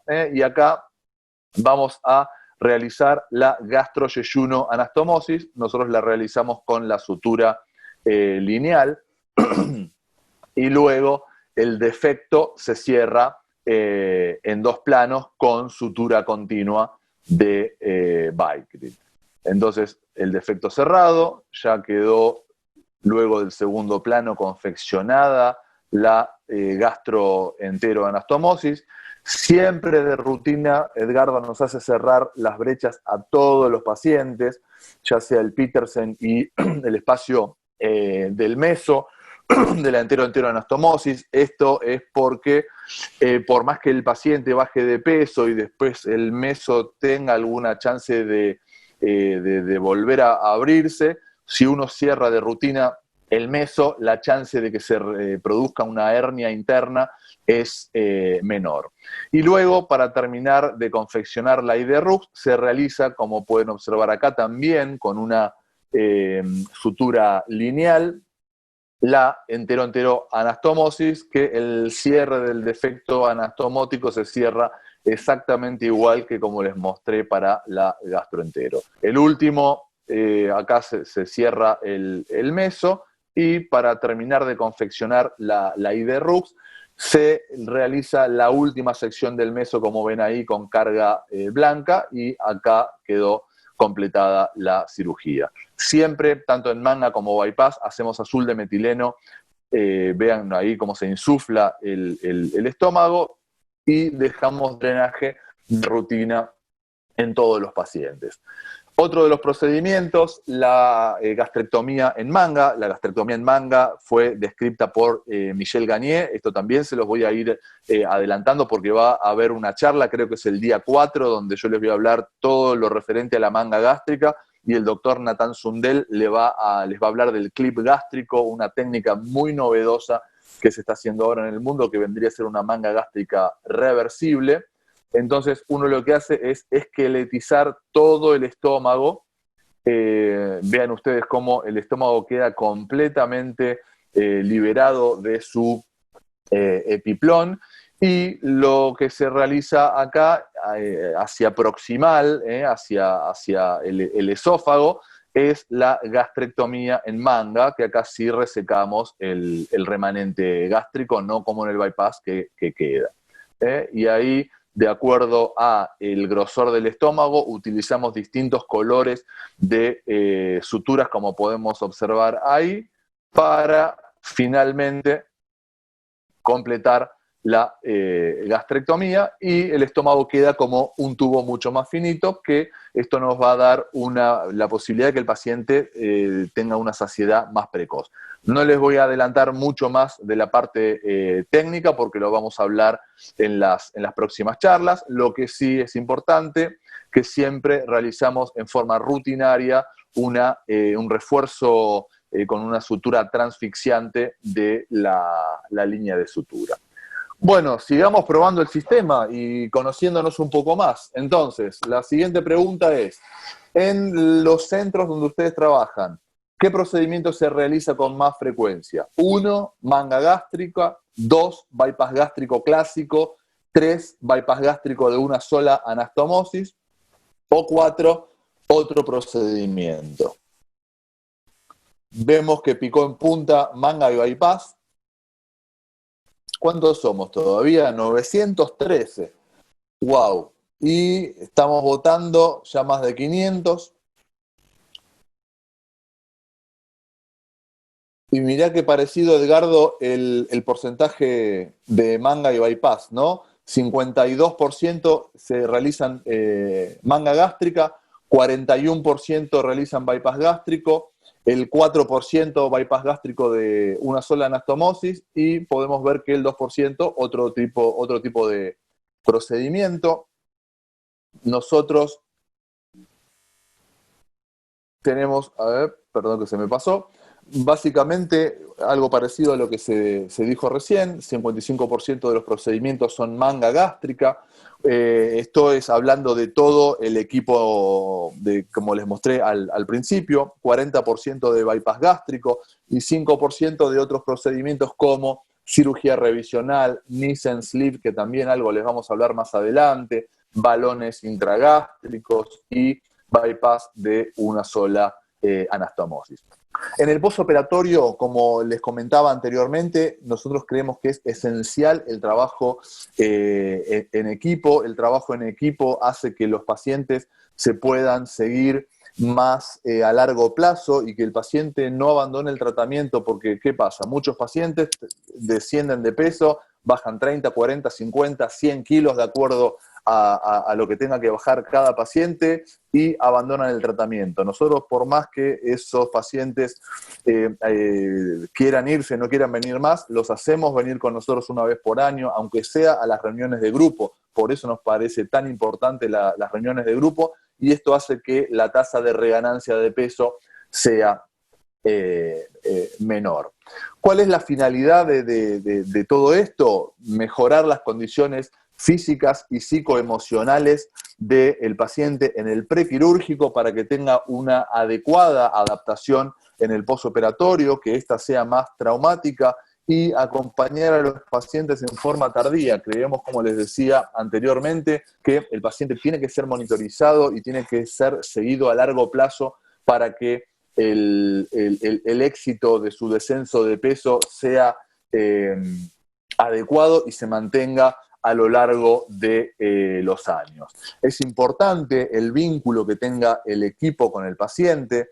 Nosotros prácticamente con Mariana, Pilar, Edgardo, Marianela, nos sabemos todos los nombres de los pacientes que vienen, constantemente nos mandan mensajes de WhatsApp, estamos constantemente en comunicación con los pacientes, y ese vínculo no solo tiene que ser con los pacientes, sino que tiene que ser con todo el equipo en sí, como siempre Edgardo nos va marcando el camino. Muchos pacientes no necesitan discusión especial, pero hay otros pacientes que por alguna patología especial que tengan o no solo por la parte de la fisiopatología en sí, sino también por la parte de salud mental, realizamos discusión de casos, nos reunimos y vemos cada uno de los casos que ameriten para ver cómo seguimos. Ejemplo, pacientes que quizá no descienden de peso, hay muchos pacientes que por ahí a los 3-6 meses ya están en condiciones de operarse, y pacientes que al año todavía no lograron ese 10%. Entonces tratamos a esos pacientes en forma especial para que ellos puedan llegar a su cirugía.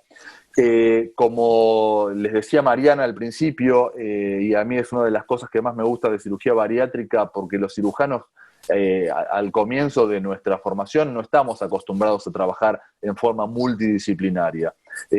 A mí una de las cosas que me gustó de todo lo que es la parte de cirugía bariátrica es poder trabajar a la par con clínicos, con licenciados en nutrición, con endocrinólogos, con profes de educación física, y esto hace que uno se enriquezca. ¿Y cuál es el fin de todo el equipo multidisciplinario? Evaluar, orientar, apoyar y guiar a todos nuestros pacientes en el pre y en el postquirúrgico para lograr que el paciente llegue a su bienestar físico y emocional. Aparte, como ustedes ya, muchos de ustedes sabrán, nuestra institución es una institución afiliada a la Facultad de Medicina de la UBA, de la Universidad de Buenos Aires, y la parte de educación y academia nos gusta muchísimo. Es por eso que siempre participamos en congresos, cursos, en todo este tipo de eventos. Esta es la sala de reuniones que tiene Edgardo y Marianela en Corrientes, cuando se podían hacer, como ven acá, este auditorio lleno de médicos actualizándose o lleno de pacientes. Hoy por hoy, con este COVID, nos tenemos que reinventar y estamos haciendo este tipo de cursos, y no por eso no seguimos conectados. Yo creo que hablando ahora un poquito de toda esta pandemia, esto aceleró lo que en algún momento se iba a venir, que es toda la parte online, digital, pero por supuesto que uno la parte social la extraña y está ansioso porque vuelva. Y les voy a contar un poco de este curso. Hoy dimos esta primera charla. El miércoles que viene, a la misma hora, el doctor Albino Ramos y la doctora Marianela Aguirre Ackerman nos van a hablar de toda la preparación prequirúrgica de los pacientes. Creemos que en estas primeras partes es muy importante no solo ir a la parte técnica quirúrgica, sino dejar una buena base sentada en lo médico también. Y tenemos el honor de que el doctor Felipe Fiolo, que es el actual presidente de la SACO, de la Sociedad Argentina de Cirugía de la Obesidad, Edgardo y Pilar van a comentar esta ponencia. Después, en el día 3, que es el miércoles 22, Edgardo con el doctor Ricardo Cohen, que es palabras mayores de todo lo que es la cirugía metabólica, nos van a hablar de todo esto. Y tenemos también el honor de que lo comente Patricio Cal, el doctor Carlos Esquivel de Córdoba, un amigo de la casa, también Marianela y Pilar. En el día 4 vamos a hablar de manga gástrica y del clip, que es lo que le comentaba anteriormente, con el doctor Natán Sundel, y ahí es donde viene un poquitito más la parte técnica. Nos van a estar comentando el doctor Andrés Hansen, venezolano que actualmente reside en Colombia, el doctor Estuardo Berens, que es el presidente de IFSO Latinoamérica, y el doctor Sergio Aparicio de Bolivia también. En el día 5, todo lo referido a bypass gástrico, y nada más ni nada menos que el disertante es el doctor Almino Ramos, el que inventó el bypass gástrico simplificado. Comentadores, Natán Sundel, past president de IFSO, el doctor Alejandro Grigaites, creo que uno de los médicos de Argentina que más experiencia tiene en bypass, el doctor Pedro Martínez, futuro presidente de la SACO, Edgardo y yo. Después, algo muy interesante de todo lo que es en el día 6, innovación en cirugía bariátrica con el sleeve endoscópico. El sleeve endoscópico es una manga gástrica por endoscopía, que no requiere cirugía. Links, que son otros procedimientos, y magnetos, que lo van a hablar el doctor Camilo Bosa y el doctor Rudolf del Hospital Alemán como comentadores, Axel Vesco del Hospital Italiano, Luciano y Priscila Antosi de Bahía Blanca y el doctor Matías Sosa de Entre Ríos, con lo cual tenemos un Dream Team impresionante en todos los días. Les sigo contando, día 7, ya acá estamos a mediados de agosto, todo lo referido a balones intragástricos. Ahí nos van a hablar de la técnica, de las indicaciones, y esto nos va a hablar el doctor Ricardo Funke, que tiene mucha experiencia, que es de Chile, con Jaime Ponce de Estados Unidos, Sarita Almirón, que trabaja con nosotros en Corrientes, Tito Grágueda, que está acá, que nos está escuchando, un abrazo grande, Tito, de Bolivia. El día 8, reflujo post cirugía bariátrica, algo muy importante, que lo va a dar el doctor Luis Poggi y la doctora Verónica Gorovner de Argentina, que tienen muchísima experiencia. Lo va a comentar el doctor Luciano Poggi, el doctor Federico Cuenca Avente italiano, Edgardo Guillermo Árnica y yo. Y finalmente vamos a hablar un poco de todo lo que es el tratamiento de las complicaciones de cirugía bariátrica, y esto lo va a hablar en la parte endoscópica el doctor Manuel Galbao de Brasil, una eminencia en esto, y el doctor Mariano Jiménez, que nos va a hablar de todas las complicaciones tratadas en forma percutánea. O sea, las dos personas más importantes del mundo de endoscopía y cirugía percutánea las vamos a tener hablándonos. Y lo vamos a tener al doctor Eduardo Babor, el próximo presidente del Comité de Educación de la SACO, Estuardo Berens de Guatemala de vuelta, Pilar y Edgardo, con lo cual que creo que pusimos un equipo espectacular. Y para seguir conociéndonos un poquitito más y a ver qué esperan de este curso, vamos a seguir votando. ¿Qué piensan hacer? ¿El curso completo, las 9 charlas o tipo webinar por separado? Recuerden que se van a llevar un certificado de asistencia del curso, que es un curso de bastantes horas. Bueno, vemos que el 97% ya votaron, más de 600 personas, va a realizar el curso completo, así que nos vamos a ir viendo todos estos miércoles hasta el 2 de septiembre.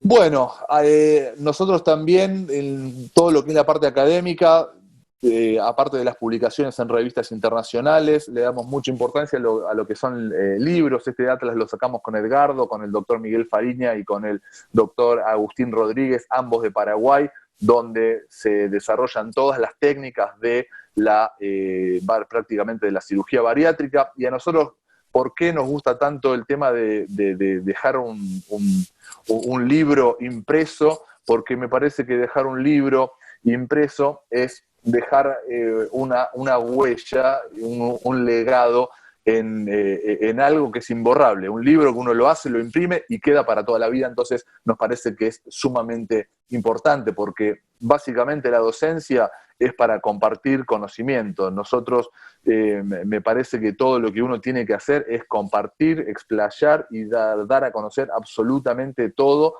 para que de esta manera uno pueda compartir todas estas cosas. Y acá es como lo hacemos con Agustín, con Almino, con el doctor Natán y con Edgardo. Este fue en el Congreso de SACO de la Sociedad de Cirugía de Obesidad el año pasado aquí en Buenos Aires.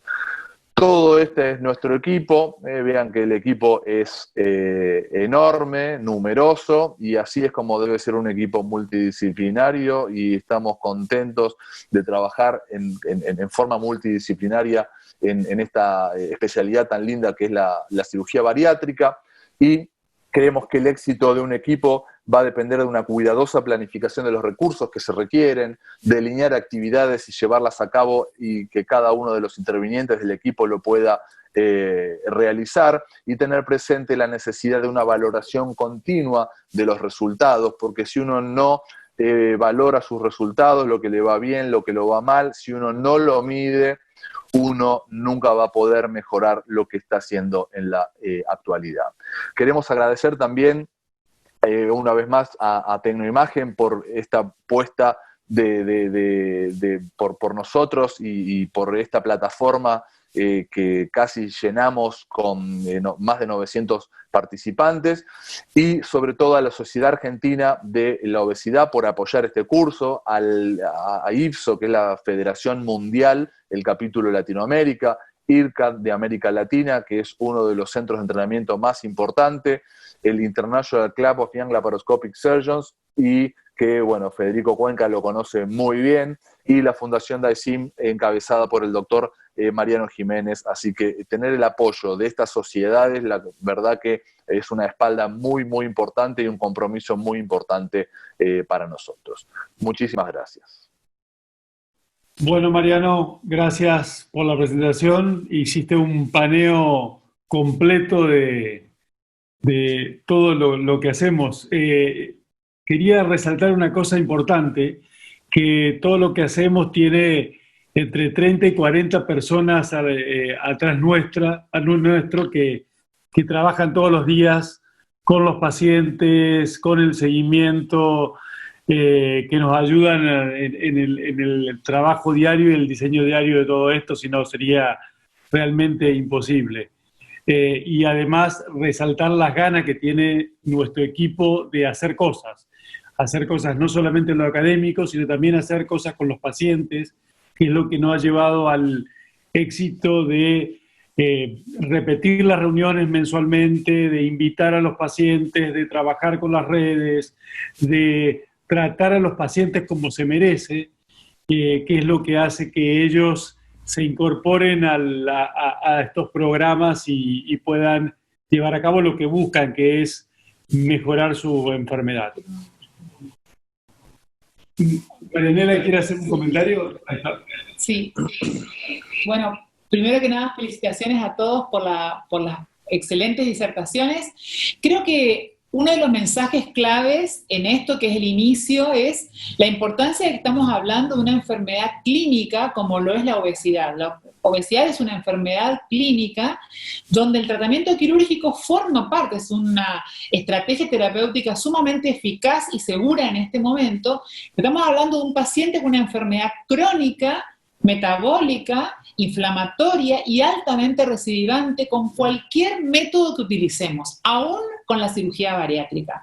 Entonces, la importancia de tener un equipo interdisciplinario en el que podamos tratar al paciente de la obesidad, más allá de que la cirugía forma parte, pero tenemos todas las alternativas de tratamiento. Entonces, atendemos pacientes que vienen con índice de masa corporal 25, pero además tienen a lo mejor un hígado graso, diabetes o hipertensión, como tratamos a pacientes que tienen más de 40 de índice de masa corporal o patologías asociadas. Es decir, se trata, me parece, de empezar a establecer el concepto de obesidad y enfermedad y su tratamiento, más allá de que la cirugía forma parte del labor terapéutico, pero que el paciente pueda encontrar en los centros de tratamiento de la obesidad todas las opciones de tratamiento, cosa de poder ofrecer un tratamiento a medida, donde la cirugía esté dentro de las opciones, pero también donde sepamos manejar planes de alimentación, planes de actividad física, terapia comportamental,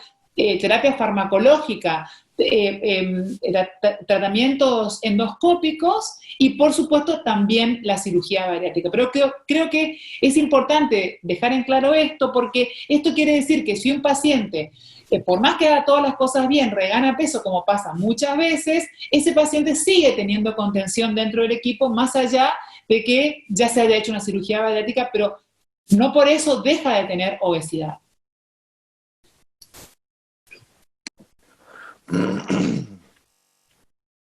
Excelente, Marianela.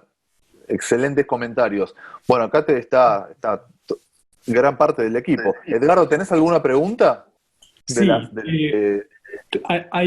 tenemos tiempo para preguntas, eso quería preguntarle a la gente de Tecnoimagen y agradecerles a Tecnoimagen por la excelente comunicación que hay en este dispositivo. Realmente estuvo muy bien todo el curso, se escuchó muy bien, no solamente fueron muy buenas las exposiciones, sino que además tuvimos entre 880 y 915 participantes, más de una hora de disertaciones.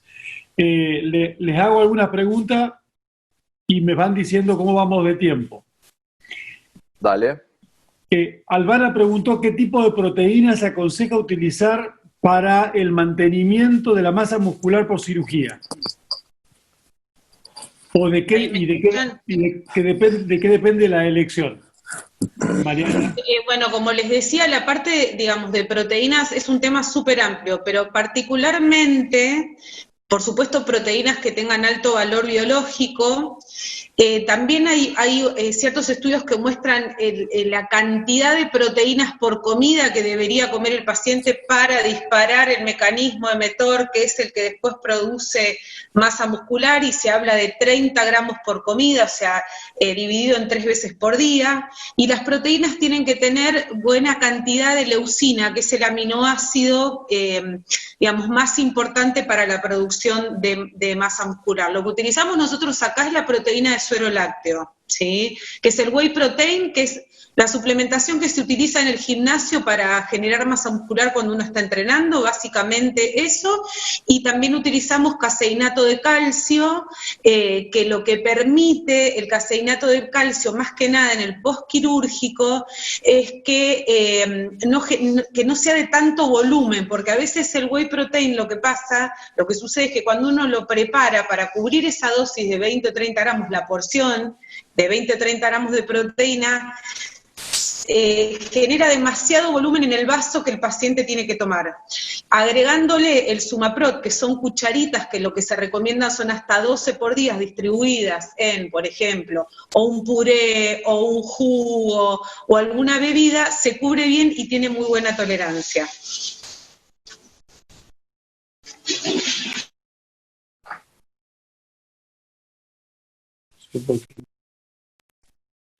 Bien, gracias Mariana. Otra pregunta que me gustaría que la contesten Marianela o Pilar. ¿Cómo es la dinámica de las reuniones de grupo? Que me parece una pregunta interesante porque nosotros lo utilizamos mucho. No sé si quieren contestar. Edgardo, déjame contar una cosita. Y vimos que más del 50% no realiza reuniones de grupo. Sí, Mariano. Que más del 50% no realizaban reuniones de grupo, con lo cual es llamativo, porque ahora van a explicar Pilar y Marianela la importancia para nosotros de las reuniones. Sí, creo que lo más importante es el contacto frecuente. En esta enfermedad es necesario el contacto frecuente con el equipo. Es decir, no es una enfermedad en la que nosotros le podemos dar una lista al paciente de lo que tiene que hacer y a partir de ahí el paciente, como si fuera un robot, comienza a hacer las cosas diferentes, porque pensemos que el paciente no solo viene con una historia y con un hábito instalado en su vida, sino que va a un hogar donde está con otras personas que muchas veces tienen los mismos hábitos que el paciente tenía, y que tenemos que tratar de mejorar.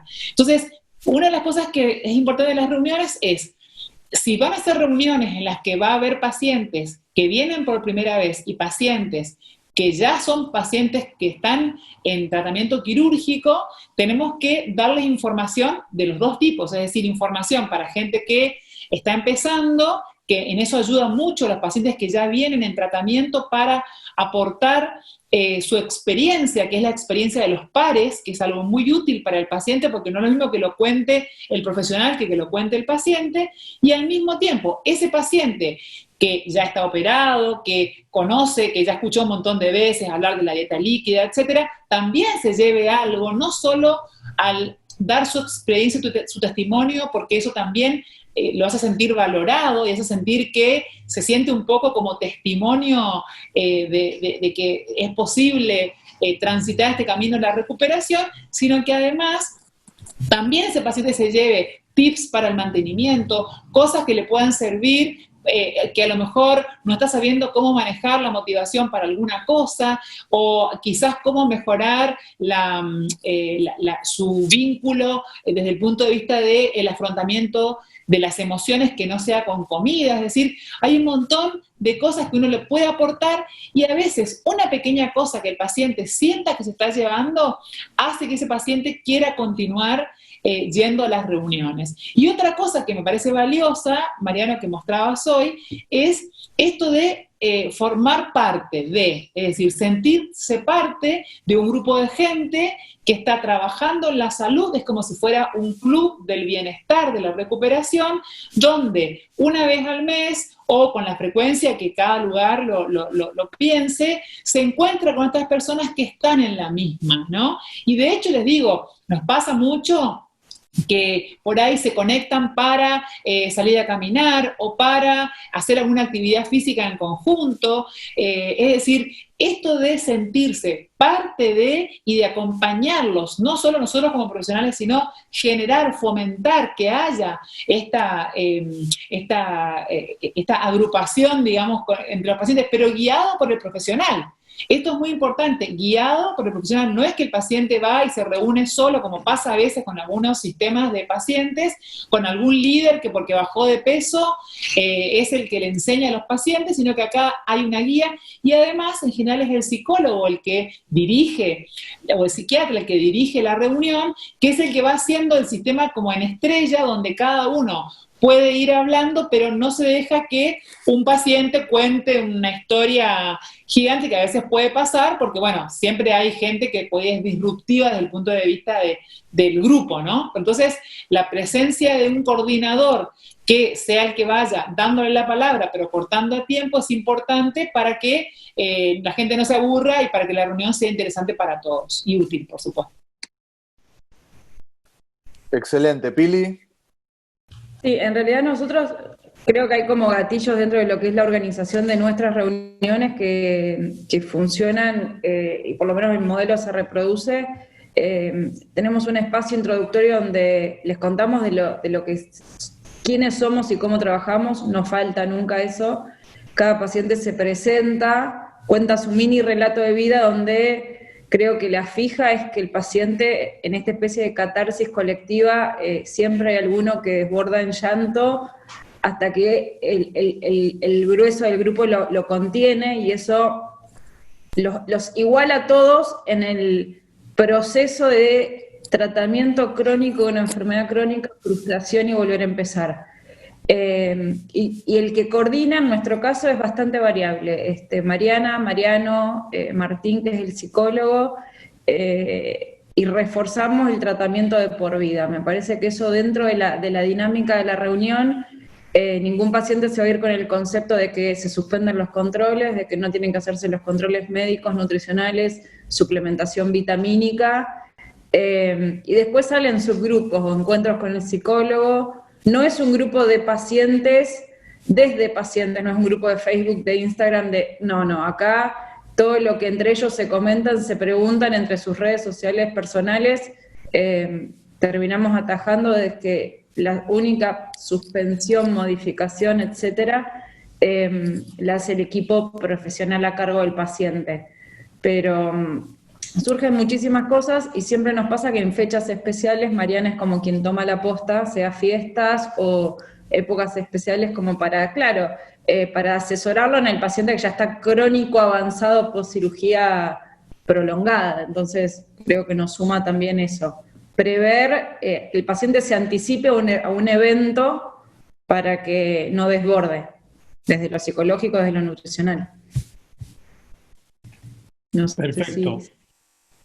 Una pregunta más.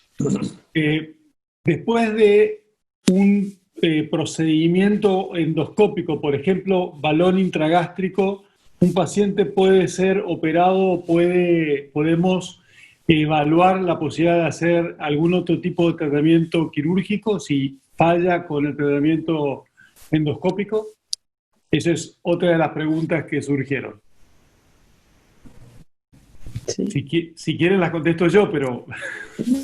A ver, muchas veces los pacientes que van a balón, muchos pacientes son por sobrepeso y no requieren cirugía, y muchos pacientes reganan peso y sí requieren otra cirugía, y otra indicación de balón puede llegar a ser, o también por endoscopía, digamos, preparar a pacientes para que bajen de peso para la cirugía, pero todo esto es cuestión de ir y venir. Obviamente que lo que uno más quisiera es que con un solo procedimiento uno ya no tenga ningún tipo de intervención más. Hay pacientes que requieren más de un procedimiento. Y esto se está viendo últimamente con manga gástrica. En otros grupos, nosotros generalmente no tenemos mucha cirugía revisional de nuestros pacientes, porque nosotros creemos que cada paciente merece la mejor técnica que le podemos dar, entonces somos muy minuciosos en la selección del paciente para evitar que el paciente requiera más de un procedimiento. Tratamos que la cirugía primaria que le vayamos a hacer sea la cirugía definitiva. Obviamente que se puede ir y venir si el paciente fracasa, pero la idea es tener una buena selección del paciente en el preoperatorio para evitar esto. Perfecto. Y una última pregunta, hay muchas preguntas. Última y cortamos, Edgardito, que ya Exacto. son casi 2 horas. Exacto. Vamos a dejar una pregunta, digamos, que es, en realidad está en los límites de la indicación, pero es muy interesante porque lo vemos bastante a menudo. La pregunta la hace Martín Quispe: si un puber de 14 años con 41 de índice de masa corporal puede ser sometido a una cirugía bariátrica. No sé si... en realidad nosotros hemos trabajado conjuntamente con la Sociedad Argentina de Pediatría para empezar a abrirle las puertas a esta población. La verdad que en pediatría hay 2 o 3 elementos que se tienen que tener en cuenta. Primero, la derivación del pediatra y el seguimiento del pediatra más allá de la prescripción y el acto quirúrgico que lo hace el cirujano.